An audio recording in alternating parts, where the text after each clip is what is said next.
Hi, we're hoping to make the church safer for the children. It is safe.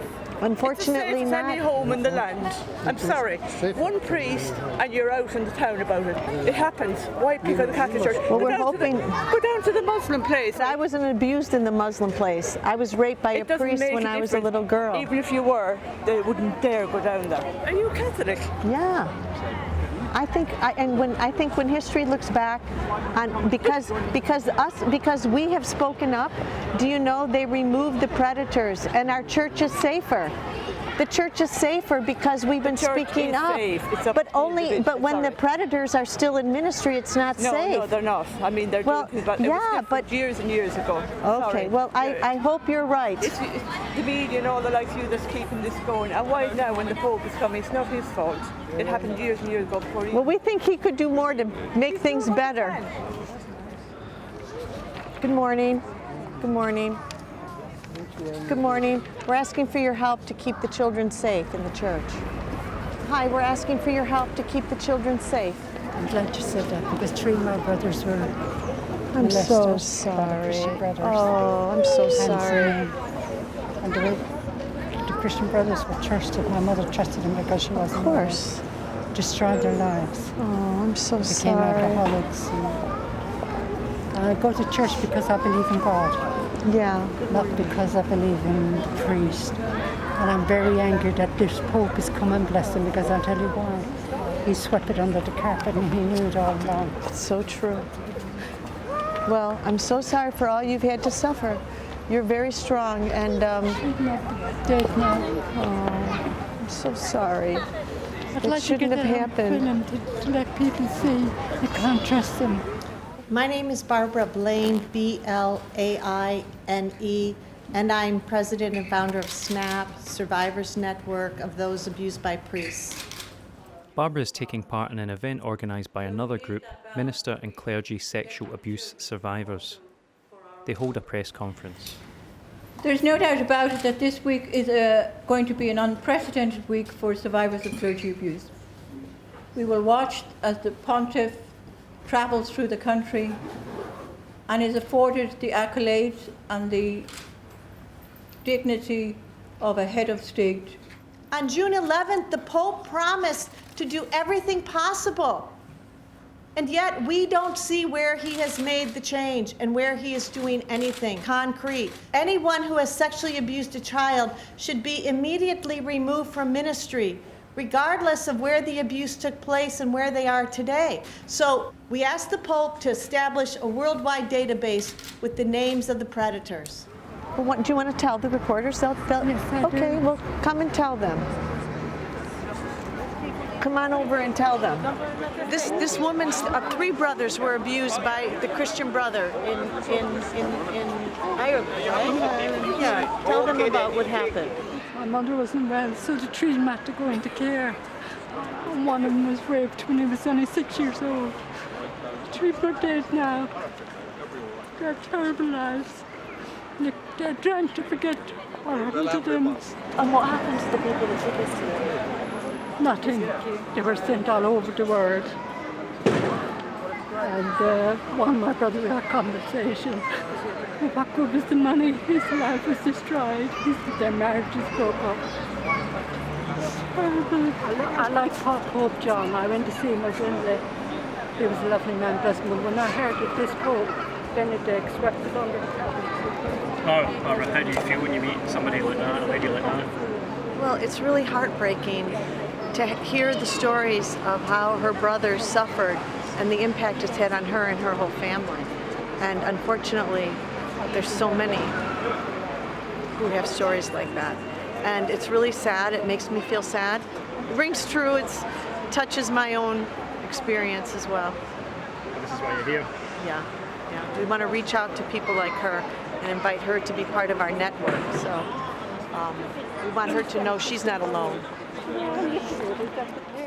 Barbara also tells fellow survivors about how she began to speak out. I want you to know that I admire your courage, and I thank you for all that you've done to speak up, to face the horrible evil that we have all encountered. It is so painful but it's necessary to expose the truth. This is a picture of my perpetrator. This is Father Chet Warren. He was 43 when I was 13, which is when he began to abuse me. So my therapist was asking me why I wouldn't tell. The bottom line, honest reason I wouldn't tell his name is because he was bald. I was ashamed that as a teenager that I allowed someone to touch me who was this bald man. I mean, it's crazy, right? The bottom line is that I came to that awareness because I was in therapy. And the minute I came to that awareness that it was because he was bald, then of course I thought, well, how ridiculous. He was 43, I was 13. I had no choice. But once I was able to recognize that, then I was able to tell everyone. I don't pass them out to children. Why not? Well, I think that we should have parents' permission before we talk to children. So we just prefer to give them to adults. Keep the children safe, make our church safer. Keep the children safe in our church. Thank you very much. So how do you know when you're finished? I ran out of my flyers. We're going to be over in Edinburgh when the Pope arrives on Thursday. Going where the Pope is going.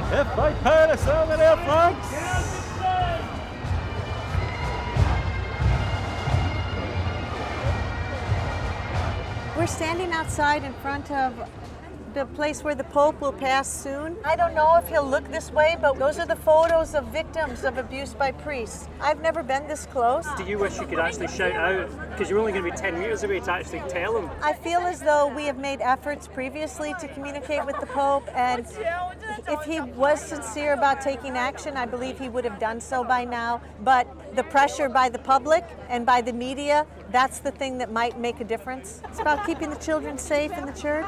Excuse me, it happens everywhere. Yes, it happens everywhere. Scout leaders, the lot. It can happen in homes. Very true. Hi, it's about protecting. Barbara, you agree? I think abuse happens everywhere. I think wherever adults are in a position of authority over children, that they abuse that authority. And the problem is that in the church officials know that it's happening and they cover it up. Hi, how are you? I'm all right. You gave me one of those. I rushed past, but gosh, you must have gone through so much to, actually stand on the street and sort of come out and do this, and just really honour that. Well, that's so sweet of you to say. Here's the picture. This is the priest who did it to me. This one here on this side. He was never really held accountable. He's only now, in the past few years, he's been removed from ministry, and he's been told not to wear his Roman collar. But in many ways, he's still, there's so many Catholics who think he's innocent. I think people think that child molesters wear horns on their head or something. It's about keeping children safe. You guys do that, right? Well, we do that. Yeah, thank you.